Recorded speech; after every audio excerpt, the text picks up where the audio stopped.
Hi guys, welcome back to X2Z Garage, and in this episode we're going to be loading up the blue 1990 93 Mustang LX notchback and onto the trailer and take it to the car wash because we have the engine and the whole front end off right now. So we're going to take it to the car wash and blow it all out while we can and make it look real nice and clean in there. And also a little silver dollar update right before we get into today's video. I did get some factory avalanche wheels, minus the caps. I did get a pretty good deal on them, although they are going to need to be refurbished, but I do have a plan. So I'm going to end up getting these tires dismounted because I don't know if you can tell, but they are junk. They are dry rotted, and these rims over here are pretty corroded. But we're going to strip that clear off there, and then once those tires are dismounted, we can throw these aluminum wheels on the lathe and completely redo the aluminum markings in them from like the factory did. We got the Silverado 18s over here. I'm going to end up trading those hopefully for some other wheels that have hopefully 17s that have good tires on them, so I can put them on the avalanche wheels. But that is not what today's video is all about. We are going to be getting this here Mustang cleaned up, and as you saw in the last video, we did have the front end off, but we have the 4-cylinder out in this video. It is over here. We have that 4-cylinder and the automatic transmission pulled out and ready to be sold to a new owner, because we don't need it and we're not going to be putting it back in this car. But we quickly dusted this thing with some degreaser right before we load it up, so it can get soaking on the way to the car wash and start breaking that dirt and grime and oil down. Hey everybody, yeah, we're gonna go power wash this thing off so we can get the grease and oil that had leaked from that 4-cylinder off of it. So once we strip the interior out and pull the steering wheel out, it'll be a lot harder to steer it. So while we got the steering wheel attached and it's still semi-whole, we're gonna drag it up and take it out. If you need a 4-cylinder, let us know. Sell it to you on the cheap. Let's see, how many miles does this have on it? This has, assumingly, 100 and wait, that's actually very hard to read. Let me see if I can hop up in there.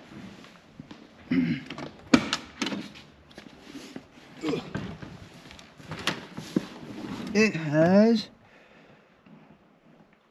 116,605 miles, assumingly. It might be 200,000, I don't know, but I kind of doubt it. It says 16605.0.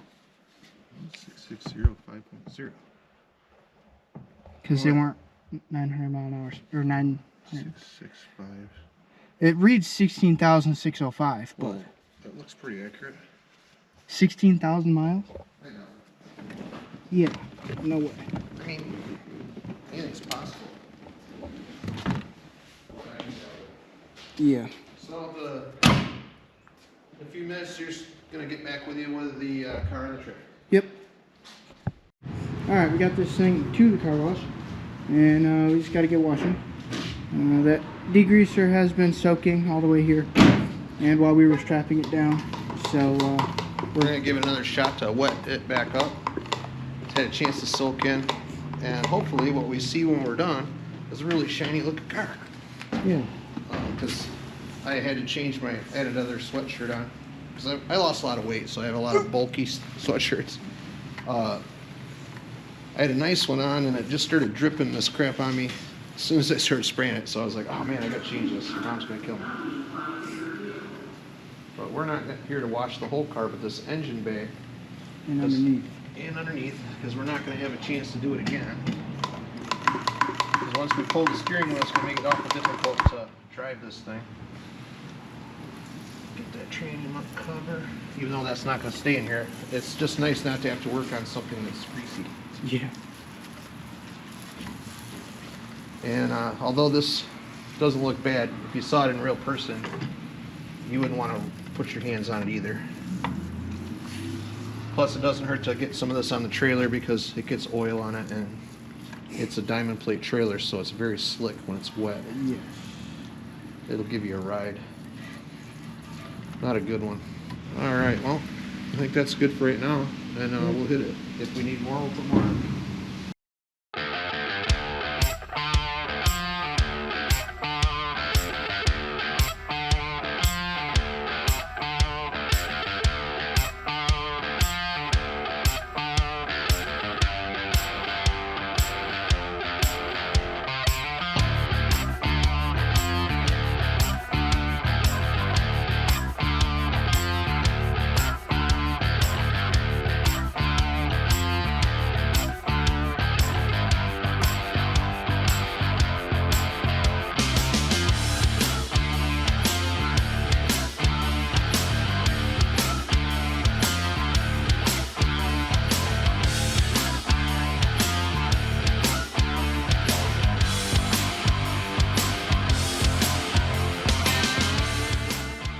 Alright, so we are back from the car wash, and it is looking much better.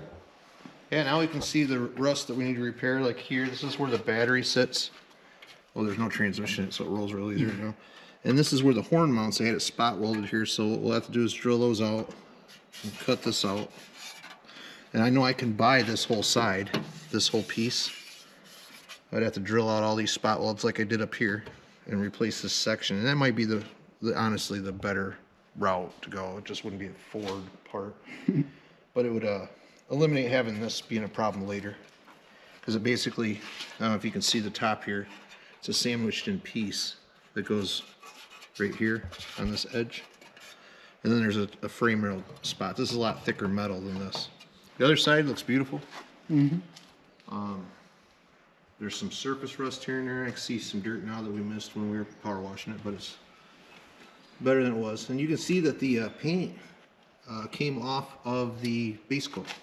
Not base coat, but sealer.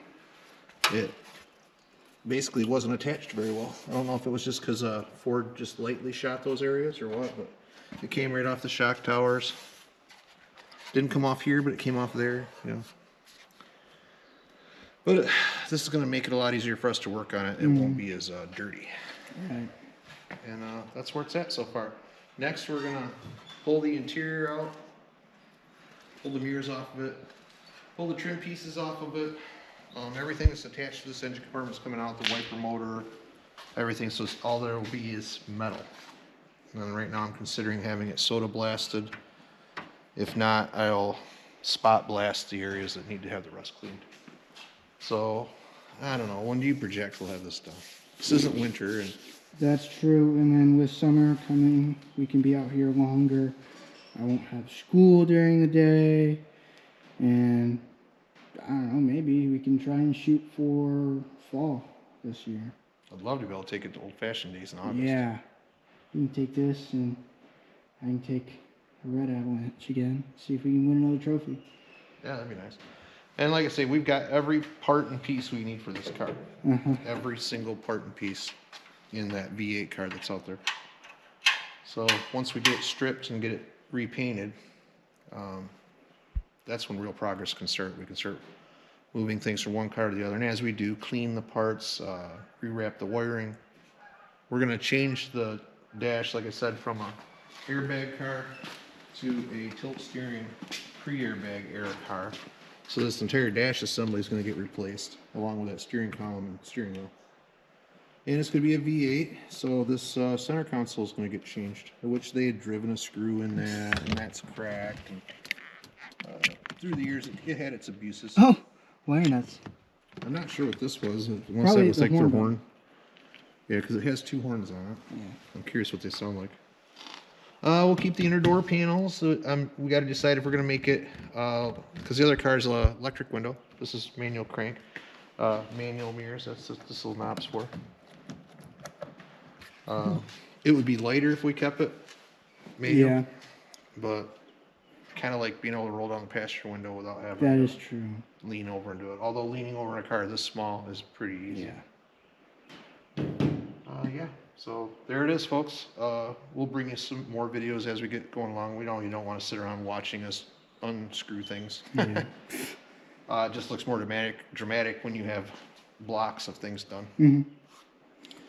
And his car, he's got a whole laundry list of things he wants to do to that thing. Well, we did get the avalanche wheels. We just have to refinish them, which we're gonna try. I got a fifth one with the set that I bought, which I decided not to put on the truck because it looks like it was blown out at one point, and it looks very terrible. But I'm probably gonna have that one taken to the shop and dismounted, so we can try and stick it on the lathe and see if we can refinish it. Everything I read, I used a little bit of AI, and it said use the smallest, or the smallest threads per inch gears that you can. So Yeah, it's not going to be an easy thing. No. By far. We have a offset center for this thing. It's underneath there. It's a very rare item. It basically will take the center line of this lathe. It hooks up here with the plates and stuff, and it'll put the center up here. So it's adjustable. It's actually a milling component. And then we have to put our live center up higher so it will center on the wheel. And then come up with a mandrel to bolt the wheel to her. Max has to go to a junkyard and find an axle shaft that fits that so we can chuck it in, dial indicate it so it's perfectly straight, and then possibly shave it. well, the thing I was kind of questioning was like how the wheel will, like as you go towards the center, curves in, like. Yeah, I think it's Like just going to be a very challenging this. thing because this was made on a CNC mill. Yeah. So We'll see. yeah, I'm not thinking it's going to work out as smooth as he is, but I don't know. I'm all for him trying if that's what he wants to try to do. It's always good to try things, find out if you can do it or not. That's how we've built a lot of things out here, was trial and error. And yeah, we'll see. But anyhow, we'll get with you next week. Hopefully we'll have some more stuff done. Maybe the interior will be torn out. Yeah. We still have to drop the rear end in this car to bring the V8 rear end out of the other car. There's a lot of work to do still. The transmission, cross member. We have to pull the train and motor and everything out of the other car. But I'm hoping to do that while this is out getting painted. So we have to get this stripped completely bare. Which includes possibly taking the glass out of it. If I get it soda blasted, the glass is going to have to come out all the way around, which I think is honestly the right way to go. Mm-hmm. So it can all be sealed again. Because any of this rust, if you just try to cover it up, it'll come back through. It doesn't self-repair. You have to get rid of it. Which means either cutting those metal pieces out and welding new metal pieces in, or sandblasting it down to raw metal, patching the spots that are in there, grinding them smooth, and then sealing the whole thing. It's just too bad the battery in these cars does what it does. But honestly, the worst thing on these Fox Spies, that 99% of them that go to the boneyard, is because of this spot right here. Yep. This spot right here is your rad support or shock tower, and they make a repair piece for this. But inside here, there's bolts that hold this K member on, or nuts and sleeves. And when this rots out, which is what happened to that blue car and that convertible that we parted out, it's so much expense to repair it. You basically gotta do what we're doing right now: tear it all out, cut out all those spot welds, put repair pieces in, weld it all back together, grind it smooth, and now you've got a repaired rad support. And anyone that's seen them 99% of the time, you can tell. Mm-hmm. This stuff, I mean, when I'm done with it, you'll be able to tell that it was replaced, but it's not structural. It holds the radiator. Mm-hmm. This is structural. It's right in the frame, which these had very tiny subframes anyways. Yeah. But we won't bore you to death with all that. If you got anything to say to them, other than hello to Riot. Hopefully you guys are watching this thing and telling all your friends. You have a good night. Yeah. That, I believe, is going to conclude this week's episode. Make sure you like and subscribe. Tell all your friends. Hit that notification bell so you don't miss anything new on the channel. I'm going to try and get some more YouTube shorts out. Not that it's a huge deal, but I don't know. Maybe in the future, I've got 2 lawnmowers that we have to fix up out there.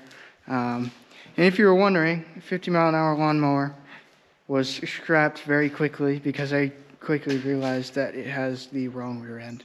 And now that I have the Avalanche, I'd rather much more put my money into that. It's like a bad response, but dead. Yeah, it is. So I'm going to call it quits for this video, and we will see you next week.